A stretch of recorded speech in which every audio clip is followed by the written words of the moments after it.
बात करते हैं बारामती लोकसभा सीट से एनसीपी उम्मीदवार सुप्रिया सुले ने एबीपी न्यूज से खास बातचीत की है। उन्होंने दावा किया कि वो सत्य की लड़ाई लड़ रही हैं और आगे दावा ये भी करती वो नजर आई जहां एनडीए वर्सेस यूपीए में जो लड़ाई है उसमें मेरा परिवार नहीं है।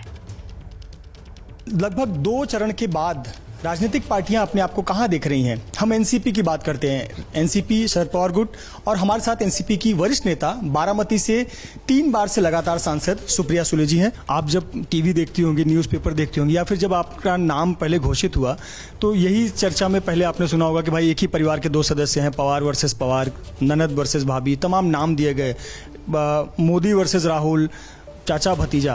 किस तरह से आप देखते हैं चुनाव को? नहीं, मैं ये यूपीए वर्सेस एनडीए मेरे लिए तो मेरे ख्याल से ये देश का चुनाव है, किसी परिवार का चुनाव नहीं है। हमने बारामती का दौरा किया, कॉन्स्टिट्यूएंसी प्रोफाइल हम कर रहे थे।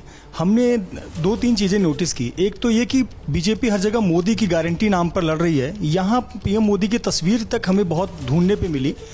और दूसरा, यहाँ पर पीएम मोदी ने कोई सभा नहीं की। क्या दर्शाता है ये? नहीं, ये उनको पूछना पड़ेगा आपको। एक और इनका बड़ा मिक्स्ड कैंपेन है। खड़कवासला में मोदी जी का फोटो लगाते हैं, बारामती में नहीं लगाते, तो ये सिलेक्टिव थोड़ा कंफ्यूजिंग है।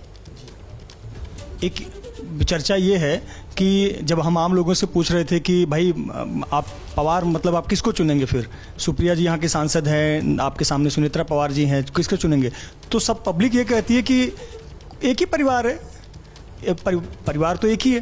तो आप किस तरह से देखती हैं इसको, क्योंकि पब्लिक भी खुलकर नहीं कह रही है? अभी मैं तो कहूँगी कि जो भी वोट करे वो मेरिट पे करे। एक प्रधानमंत्री नरेंद्र मोदी के भाषणों की अगर हम बात करें, पहले 2 टर्म में उन्होंने विकास पर बातें की, डेवलपमेंट पर बातें की, उन्होंने जो काम किए उनको गिनाया, राम मंदिर का मुद्दा गिनाया। फिर बात आ गई मैनिफेस्टो पे कांग्रेस के, उसमें मुस्लिम तुष्टीकरण का मुद्दा उन्होंने उठाया। किस तरह से देखते हैं ये शिफ्ट को? मुझे आश्चर्य हुआ क्योंकि वो आए थे तो विकास के लिए ही ऐसा उन्होंने पहले 2 टर्म में कहा।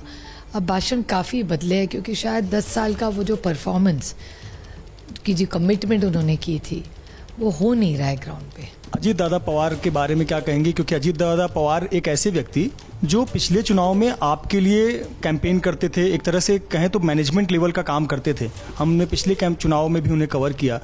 अब वो तस्वीर बहुत उलट हो गई, आपके सामने अब विरोधी के तौर पे हैं। तो ये कितनी बड़ी चेंज आप देख रही हैं? ठीक है, लोगों का हर एक का एक सशक्त लोकतंत्र में उसको अधिकार होता है उनका निर्णय लेने का, तो उन्होंने एक डिसीजन ले लिया। अभी 10 महीने हो गए उसको। जैसे ही घड़ी का काटा दोपहर 2:30 पे आए, बबीता जी का दिल सास बहू साजिश के लिए मचल जाए। और ये है इनकी बहू, पूरे दिन ऑफिस की टेंशन हो जाए गॉन जब ये करें अपना फेवरेट शो फ्री टाइम पे ऑन। इनकी तरह आप भी देखिए अपना फेवरेट शो अपने टाइम पर और डाउनलोड कीजिए एबीपी लाइव ऐप अपने स्मार्ट टीवी पर।